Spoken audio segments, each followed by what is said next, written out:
Hello बच्चों, अपना lesson number 3 चल रहा है गति की सरल रेखा में गति अर्थात काइनेटिक सिंपल हार्मोनिक मोशन। तो सरल रेखा में गति, इसमें पिछले वाले जो अपने वीडियो थे उसमें अपने दूरी, विस्थापन, वेग एवं चाल इसके बारे में अपने अध्ययन कर लिया था। आज अपन नेक्स्ट टॉपिक है त्वरण।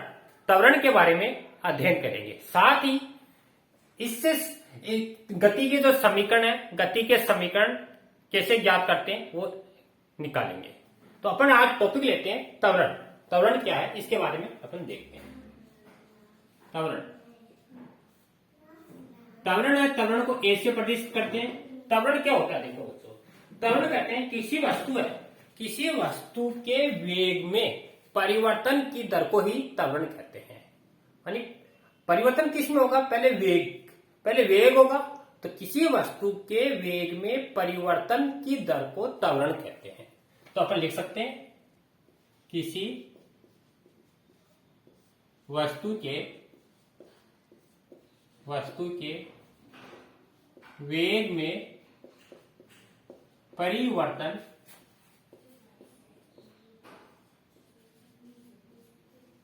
दर को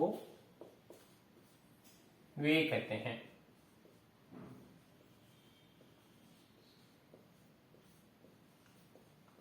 किसी वस्तु के वेग में परिवर्तन की दर को त्वरण कहते हैं। अर्थात त्वरण बराबर वेग में परिवर्तन बटा लगा कुल समय। ठीक है, अब इसको अपन फॉर्मूले के रूप में देखें तो क्या होगा, त्वरण को A बराबर V अपॉन में T, A बराबर V अपॉन में T। ठीक है, अब इसका मात्रक देखें अपन। मात्रक वेग है बच्चों, वेग को अपने पीछे पढ़ा था, वेग को बोलते हैं मीटर प्रति सेकंड और दूरी है सेकंड। तो क्या हो जाएगा, मीटर प्रति सेकंड का स्क्वायर, क्योंकि मीटर प्रति सेकंड पहले से था, वो एक सेकंड और है तो मीटर प्रति सेकंड का स्क्वायर। अगर सीजीएस पद्धति देखें तो होगा सेंटीमीटर, क्योंकि उसको दूरी को सेंटीमीटर में मापते हैं, सेंटीमीटर प्रति सेकंड स्क्वायर। राशि देखिए, राशि क्या है, ये वेग पर डिपेंड करती है और वेग क्या करती है, विस्थापन पर निर्भर करती है। विस्थापन एक सदिश राशि थी, तो वेग भी क्या एक सदिश है। अब वेग सदिश है तो त्वरण भी क्या होगा, एक सदिश राशि होगा। अर्थात इसमें डायरेक्शन का नॉलेज होगा। सदिश राशि क्योंकि इसमें दिशा का ज्ञान होता है, इसलिए ये सदिश राशि है। विमा देखें, विमा देखो, विमा आपको पढ़ा चुके हैं। विमा में क्या होती है, एम, एल और टी, ये तीन राशियों की विमा होती है। अब इस फॉर्मूले में देखना द्रव्यमान है क्या, द्रव्यमान नहीं है तो 0 घात लगा दो। मीटर का मतलब दूरी है, एल का मतलब लेंथ, और 1 बार है तो 1 घात लगा दो। समय देखो, नीचे है 2 बार, तो नीचे से जो ऊपर जाता है तो माइनस की 2 घात, तो माइनस की 2 घात। m0 L1 t की पावर -2, ये इसकी विमा है। इसका मान देखें बच्चों, मान है ये धनात्मक भी होता है, धनात्मक, ऋणात्मक भी होता है, ऋणात्मक एवं शून्य भी होता है। तो ये आपको ध्यान रखना, इंपॉर्टेंट बात है। माने त्वरण है, त्वरण धनात्मक भी होता है, ऋणात्मक भी होता है, शून्य भी होता है। जो ऋणात्मक त्वरण होता है उसको मंदन बोलते हैं, तो ये भी आपको याद रखना है। अब इसका पहला टॉपिक आता है औसत त्वरण, एवरेज एक्सीलरेशन। औसत त्वरण, औसत त्वरण है, इसको बच्चों ए बार से प्रदर्शित करते हैं। औसत त्वरण देखो किसे कहते हैं, औसत त्वरण बोलते हैं कोई भी वस्तु है, किसी वस्तु के वेग में कुल परिवर्तन तथा उस परिवर्तन में लगे कुल समय अंतराल के अनुपात को। तो अपन ले सकते हैं किसी वस्तु के वेग में कुल परिवर्तन, किसी वस्तु के वेग में कुल परिवर्तन तथा उसमें लगे कुल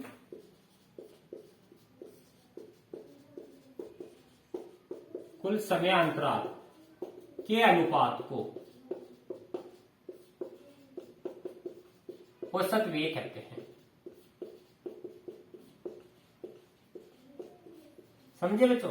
यानी कोई वस्तु है, किसी वस्तु की वेग में कुल परिवर्तन, टोटल कितना परिवर्तन हो रहा है, कुल परिवर्तन तथा जो वेग में परिवर्तन हो रहा है उसमें कितना टाइम लगा है, तो उसमें लगे कुल समय अंतराल का जो रेशियो है उसी को अपन क्या बोलेंगे, औसत वेग कहते हैं। ठीक है, तो इसको अपन लिख सकते हैं, तो औसत वेग बराबर वेग में कुल परिवर्तन बटा लगा कुल समय औसत।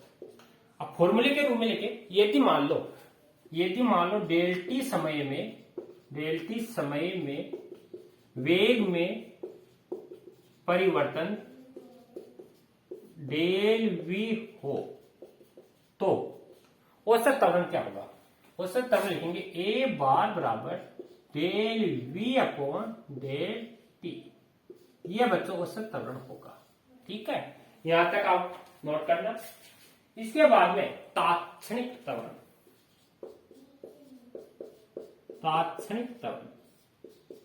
देखो तात्क्षणिक त्वरण क्या होता है, इसको इनर्शियल बोलते हैं।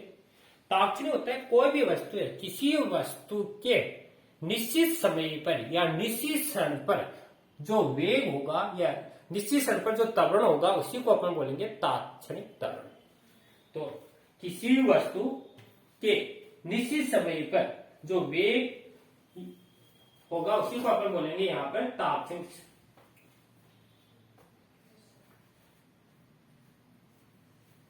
तो इसको अपन लिख सकते हैं, किसी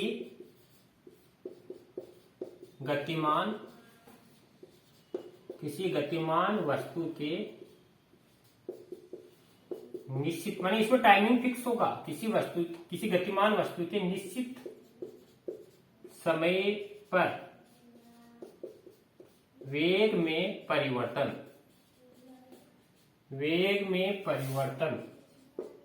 को तात्क्षणिक त्वरण कहते हैं। देखो कैसे लिखेंगे इसको।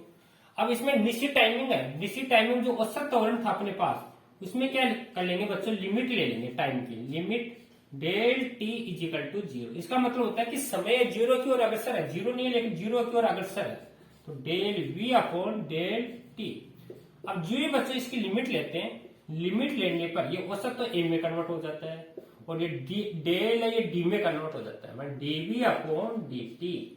डी का मतलब है डिफरेंशियल अर्थात परिवर्तन। ये तो मैंने लिखा है निश्चित समय पर वेग में परिवर्तन, बट टाइम के सापेक्ष हो रहा है, तो वेग में परिवर्तन को अपन क्या बोलते हैं, त्वरण कहते हैं।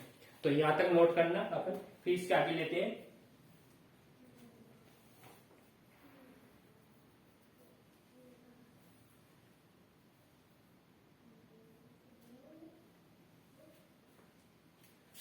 एक होता है एक समान त्वरण, अगला लिख लो आप, एक समान त्वरण।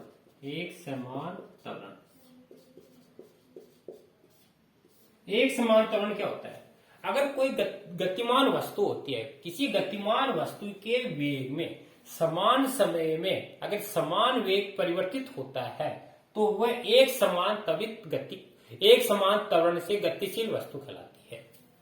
तो इसको भी अपन लिख सकते हैं, यदि किसी गतिमान वस्तु के समान समय अंतराल में, यदि किसी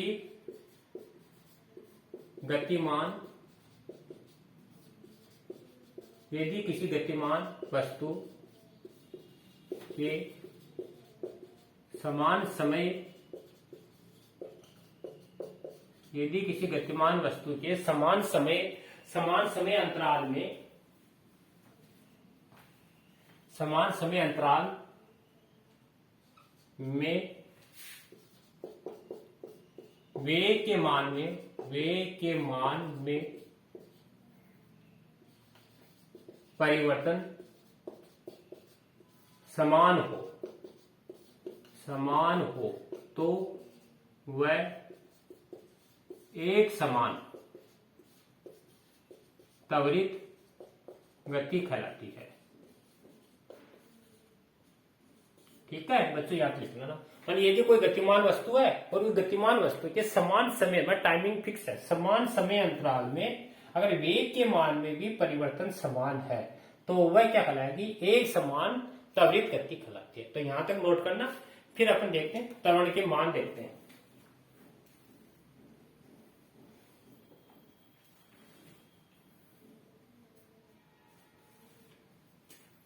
अब आगे अपन देखते हैं त्वरण के मान है 3।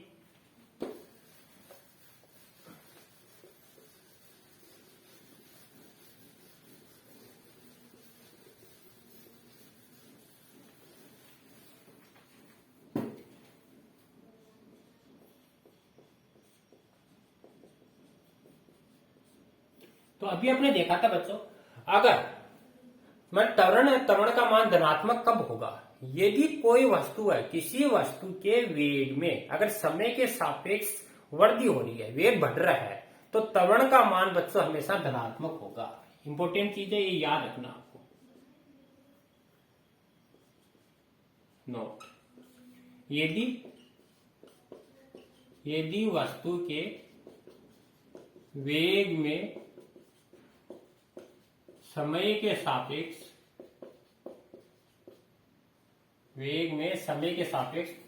वृद्धि हो रही है तो जो त्वरण है आपका, त्वरण ए, इसको त्वरण लिख लो, त्वरण ए का मान धनात्मक होगा। ये इंपॉर्टेंट फैक्ट है बच्चों, याद रखना आपको। यदि कोई भी वस्तु है, किसी वस्तु के वेग में अगर समय के सापेक्ष वृद्धि हो रही है तो त्वरण आपका बच्चों हमेशा क्या होगा, धनात्मक होगा। कैसे, जैसे अपन इसको ग्राफ के रूप में देखें, जैसे ये है आपका, इधर टाइमिंग ले लो, इधर समय है और इधर आपकी कोई वस्तु है, वेग है, इधर वेग बढ़ रहा है, मूल बिंदु है, ये प्रारंभिक बिंदु है, तो ये प्रारंभिक वेग होता है, आगे पढ़ेंगे अपन। v से निरूपित करते हैं और अंतिम वेग को v से प्रदर्शित करते हैं। यदि कोई वस्तु है, अब वस्तु के समय के सापेक्ष वेग में क्या हो रहा है, वृद्धि हो रही है, वेग बढ़ रहा है, तो त्वरण है, त्वरण का मान क्या होगा, हमेशा बच्चों धनात्मक होगा। तो ये आपको मैं बताना चाह रहा था। तो त्वरण कैसे निकलता है, यहाँ से कोई एंगल निकल जाएगा, जैसे ये थीटा निकल जाएगा, और थीटा है पॉजिटिव होगा, तो ए बराबर क्या होता है, dv, वेग में परिवर्तन होता है v अपॉन में t। अब वेग बढ़ रहा है समय के सापेक्ष, तो ये हमेशा क्या होगा, पॉजिटिव होगा, धनात्मक। ठीक है, पहली बात। दूसरा है, यदि वस्तु के वेग में समय के सापेक्ष कमी हो रही है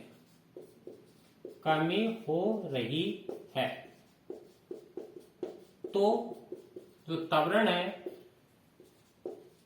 त्वरण का मान ऋणात्मक होगा और इसे मंदन कहते हैं। इंपोर्टेंट है, ये याद रखना। माने मंदन किसे कहते हैं, एग्जाम में पूछा जाता है। यदि वेग के मान में समय के सापेक्ष कमी हो रही है तो त्वरण क्या होगा, ऋणात्मक होगा।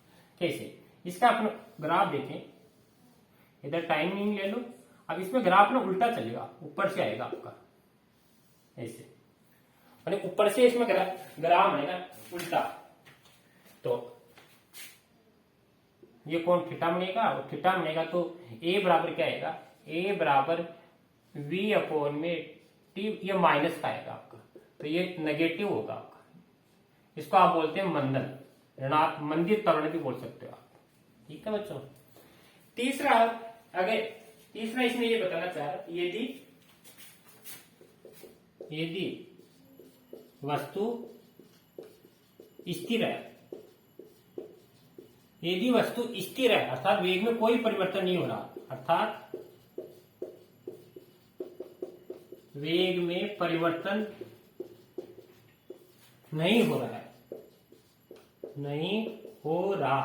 है तो त्वरण क्या होगा बच्चों, शून्य होगा। ये याद रखना है। कैसे? जैसे इसका ग्राफ देखें बच्चों अपन, इधर टाइमिंग है, अब समय के सापेक्ष टाइमिंग बढ़ रहा है, इधर वेलोसिटी है, वेग है। अब क्या कह रहा है, पर टाइमिंग तो बढ़ रहा है बच्चों, लेकिन त्वरण है, वेग के मान में कोई परिवर्तन नहीं हो रहा, अर्थात वस्तु स्थिर है। जैसे मान लो कोई गाड़ी है, गाड़ी को अपनी स्टार्ट करके यहाँ छोड़ दे, काफी समय तक उसको देखें, समय बढ़ता जाएगा, लेकिन क्या है, उसके वेग में कोई परिवर्तन नहीं हो रहा, अर्थात वस्तु स्थिर है। तो इस कंडीशन में जो त्वरण होगा वो क्या होगा, शून्य होगा, ए बराबर शून्य। ये इंपोर्टेंट है, याद रखना। कब? जब v बराबर क्या हो, स्थिर हो, v बराबर स्थिर है। अगर वेग स्थिर है तो a बराबर क्या होगा, शून्य होगा। ये आपके 3 फैक्ट थे, ग्राफ के द्वारा आपको समझाया, इनको याद रखना। अब अपन ग्राफ को यूज करते हुए गति के समीकरण याद करेंगे।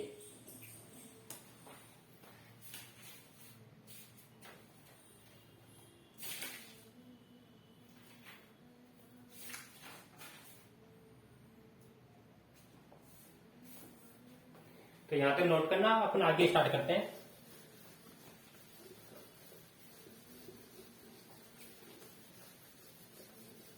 नेक्स्ट है एक समान त्वरित गति में गति के समीकरण।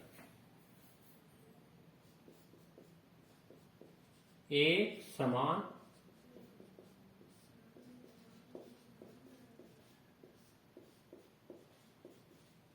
गति में गति के समीकरण इंपोर्टेंट है बच्चों। देखो, जो एक समान त्वरित गति होती है, एक समान मतलब जब कोई वस्तु एक समान त्वरित गति करती है, तो उस कंडीशन में जो गति के 3 समीकरण है, ये आपने पीछे भी पढ़े होंगे, 3 समीकरण है। v बराबर u plus A T, S बराबर U T plus 1/2 T square, और तीसरा है v square minus U square बराबर 2as। तो ये 3 समीकरण है। इन तीनों समीकरणों को एक समान त्वरित गति में अपन गति के समीकरण याद करेंगे। तो देखो,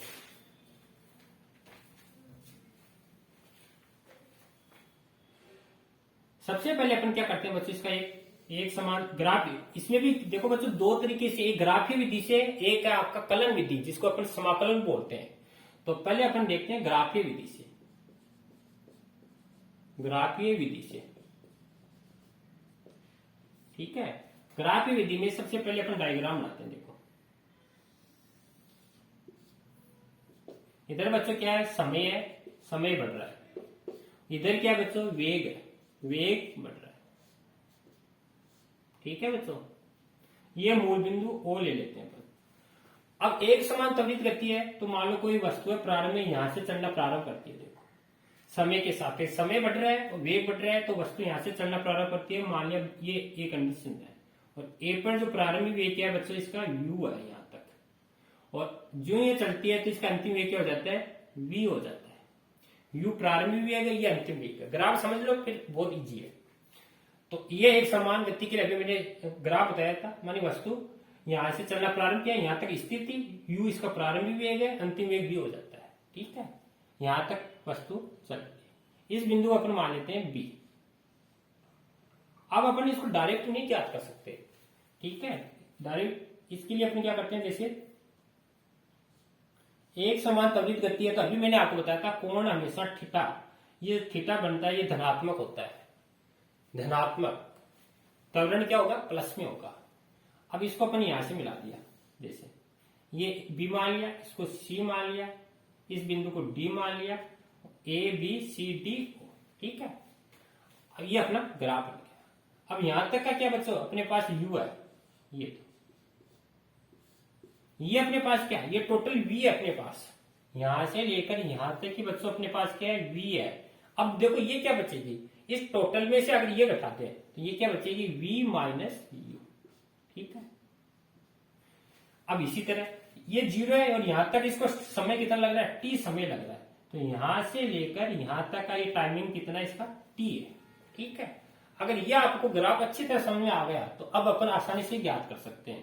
पहले अपन ये लिख देते हैं क्या, u तो बच्चों यहां पर है प्रारंभिक वेग, इनर्शियल वेलोसिटी। v यहां पर है अंतिम वेग, अंतिम वेग। टी यहां पर बच्चों है समय, टाइम, और टी टाइम हो गया, और क्या बच गया बच्चों इसमें, हाँ एस, ए त्वरण है, ए है इसमें त्वरण, और एस मान लो या अक्ष मान लो, एस या अक्ष, ये क्या है इसमें डिस्टेंस है, दूरी है। ठीक है, अब अपन इनको यूज करते हुए गति का समीकरण ज्ञात करेंगे ग्राफ के विधि से। तो प्रथम समीकरण अपन लेते हैं सबसे पहले, फर्स्ट समीकरण, प्रथम समीकरण देखो कैसे ज्ञात करेंगे। प्रथम समीकरण निकालेंगे, आपको जो डायग्राम दिख रहा है त्रिभुज ए बी और सी से दिख रहा है, ए बी सी। ठीक है, अब देखो त्रिभुज में थीटा है, थीटा के सामने भुजा आप जानते हो लंब होती है, ये 90 है, ये कर्ण होती है, और ये क्या होती है, आधार होती है। अब आपको मैंने बताया था आपको, मैंने कोई भी क्या नाम, जब वेग और समय है, वेग और समय के मध्य जो ग्राफ खींचा जाता है, वेग समय वक्र की जो प्रवणता या ढाल है वो त्वरण को प्रदर्शित करती है। तो इस वक्र की प्रवणता या ढाल ले लेते हैं अपन, और टेन थीटा ले लेते हैं। टेन थीटा बराबर होता है लंब बटा आधार। लंब क्या अपने पास बीसी, और आधार क्या है एसी। तो टेन थीटा बराबर ये है v माइनस यू बटा, और यहां तक किया बच्चों अपने पास t। अभी मैंने आपको बताया जो वेग समय वक्र है इसको बोलते हैं प्रवणता या ढाल, और प्रवणता ढाल किसको बताती है, त्वरण को प्रदर्शित करती है। प्रवणता या ढाल है वो त्वरण को प्रदर्शित करती है। तो a बराबर क्या हो गया, v माइनस यू बटा टी, वर्जन गुणा कर दो तो 80, यानी अपने क्या किया तिरछा गुणा, वर्जन गुणा बोलते हैं इसको। v माइनस यू, माइनस वाले को इधर ले लो, तो 80 प्लस u बराबर v। अब सही तरह से इसको जमा लो, तो v बराबर u प्लस ए टी। ये बच्चों क्या है, गति का फर्स्ट समीकरण आ गया अपने पास। समझ गए बच्चों, बस कुछ नहीं किया, अपने इसकी प्रवणता या ढाल निकाले टेन थीटा से, प्रवणता ढाल निकाल ली और इसका वर्जन गुणा कर दिया, गति का पहला समीकरण। अब अपन निकालते हैं नेक्स्ट सेकंड समीकरण। देखो सेकंड समीकरण देखो बच्चों अपन कैसे ज्ञात करते हैं। सेकंड समीकरण ज्ञात करने के लिए जब वस्तु मतलब समय में परिवर्तन होता है तो वस्तु के वेग में भी परिवर्तन होता है, और जो वस्तु एक स्थान से जब दूसरे स्थान तक जाती है तो कुछ दूरी भी तय करती है, ये और अक्ष के अनुदिश वस्तु गति कर रही है, तो मान लिया उसकी दूरी अक्ष है। तो इस दूरी को पूरी को तय करने में मानी पूरी आकृति का अगर अपन क्षेत्रफल निकाले तो वह क्षेत्रफल क्या होगा, इस पूरी आकृति का क्षेत्रफल उस वस्तु के द्वारा तय की गई दूरी के बराबर होता है। ठीक है, तो इसका अपन लिख सकते हैं, ये थी 0 से t तक, ये आपका जीरो है, वस्तु 0 से लेकर t तक, 0 से t तक विस्थापन अक्ष है, तो विस्थापन अक्ष बराबर क्या होगा, देखो तो पूरी आकृति का अगर क्षेत्रफल है वो इस विस्थापन के बराबर होगा। यानी आकृति ए से चलना आपको, A B C D O ए का क्षेत्रफल। ठीक है, इसका क्षेत्रफल निकाले तो इसके बराबर आएगा। अब इसका क्षेत्रफल कैसे निकलेगा, ये देखो इतनी आकृति त्रिभुज है और ये आयत है, इन दोनों को अलग अलग लिख लेते हैं। त्रिभुज ए बी सी का क्षेत्रफल प्लस आयत यहां से ले लो ए सी डी ओ का क्षेत्रफल, अलग अलग लिख लेते हैं। देखो त्रिभुज का क्षेत्रफल अपन जानते हैं बच्चों, 1/2 आधार इंटू ऊंचाई होता है, प्लस आयत का अपन जानते हैं आधार क्या नाम, लंबाई इंटू चौड़ाई, सब जानते हो बच्चों। 1/2 आधार, देखो आधार कितना है एसी गुणा ऊंचाई कितनी है अपने पास, ये सी और बी, प्लस लंबाई कितनी है इसकी ओडी, और चौड़ाई कितनी है बच्चों इसकी सी सी डी। रख दो मान, देखो 1/2 एसी का मान कितना है टी, यहां से लेकर टी, सीबी का मान v minus u plus OD का मान टी और इसका मान u। सही तरह से इसको जमा लो और v है, v की वैल्यू समीकरण 1 से रख दो इसमें।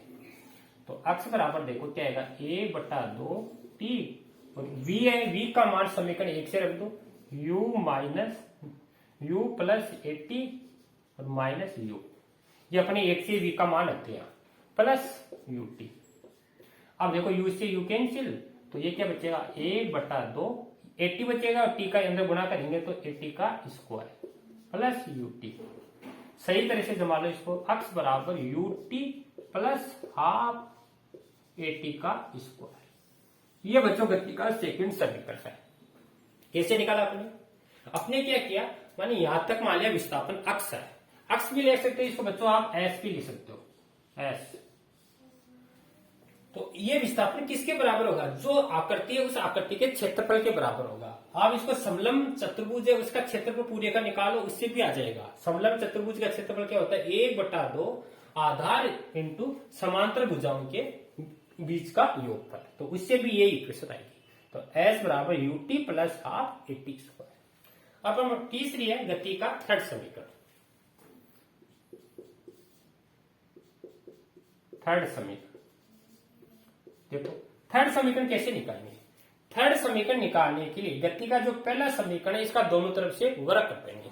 तो यहां तक नोट करना, फिर अपन ऊपर लेते हैं, यहां तक नोट करो फिर अपन ऊपर लेते हैं।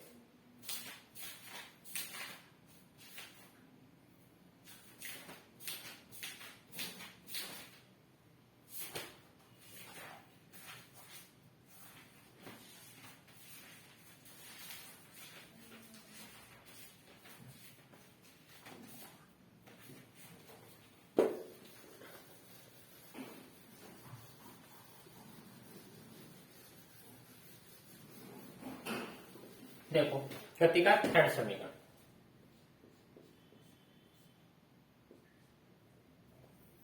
तीसरा पॉइंट है गति का थर्ड समीकरण।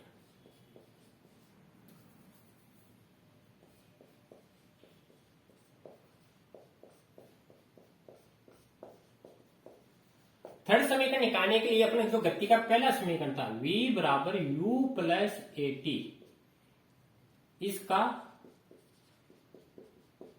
दोनों तरफ से वर्ग कर लेंगे इसका। तो वर्ग कर दो, देखो v स्क्वायर बराबर u प्लस ए टी का होल स्क्वायर। जो इसका वर्ग करोगे तो ये फॉर्मूला a प्लस बी का, तो u स्क्वायर प्लस क्या नाम A square T square plus 2a u T, ठीक है। A square plus B square का फॉर्मूला लगा दिया। अब देखो बच्चों, अभी अपने पास अपने पढ़ा है गति का जो सेकंड समीकरण होता है वो होता है एस बराबर U T plus half A T square. अब ये जो पद है ना इसको इस तरह का बनाना है, कैसे बनाओगे यू स्क्वायर, देखो यू टी चाहिए अपने को, तो 2a इसमें एक्स्ट्रा आ रहा है, इसमें 2a नहीं है, इसमें 2a का गुणा कर दिया और 2a का भाग कर दिया, माने यहाँ पर 2a गुणा और 2a का भाग, 2a दोनों में तो कॉमन आ जाएगा 2a, तो यहां तो क्या बचेगा यू टी प्लस इसमें 2a गुणा वाला कॉमन आ गया और एक ए से एक कैंसिल हो जाएगा, तो 1/2 80 का स्क्वायर।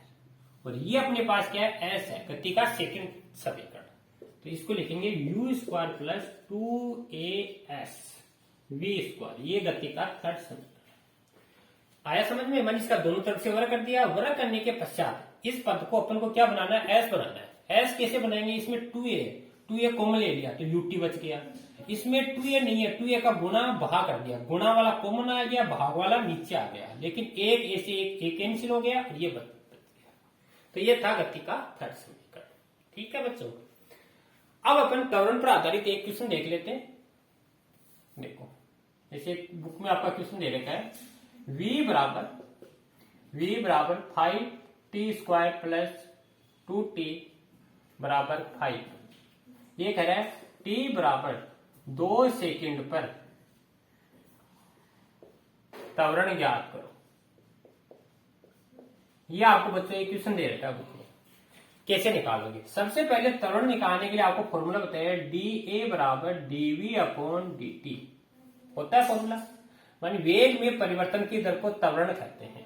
तो डी अपॉन में डी टी, वी का मान आपको देता है 5t² प्लस 2t और प्लस 5। ठीक है, अब इसको अवकलन करना है। अगर आपको डायरेक्ट आता है तो डायरेक्ट कर सकते हो, डायरेक्ट नहीं आता है तो इसको अलग अलग लिख सकते हो आप, ऐसे D upon d T 2t और plus D upon d T और 5। अब इसका अवकलन करना है। 5 कांस्टेंट है तो 5 पहले आ गया, t² है, t² में 2 घात है, 2 पहले आएगी तो 2 और 1 घात कम हो जाती है, 2 है, 2 पहले आएगा और dt अपॉन dt का क्या हो गया 1, और कांस्टेंट है इसका 0 होता है, तो 5 दूनी 10, 10t और प्लस 2। तो ये बच्चों आ गया आपका a, इसको बोलते हैं मीटर प्रति सेकंड स्क्वायर। लेकिन आपसे प्रश्न में कह रहा है t बराबर 2 सेकंड पर, 2 सेकंड पर त्वरण गुजरा है, तो क्या करना है, इसमें जो t है उसकी जगह 2 रख दो, t बराबर 2, तो 10 गुणा 2 प्लस 2, तो 10 दूनी 20 और 20 और 2 22, तो 22 मीटर प्रति सेकंड स्क्वायर, t बराबर 2 सेकंड पर। तो इस तरह बच्चों आपको क्वेश्चनों को सोल्व करना है, जो अवकलन पर आधारित क्वेश्चन है, जिसे वेग त्वरण अपन याद करते हैं।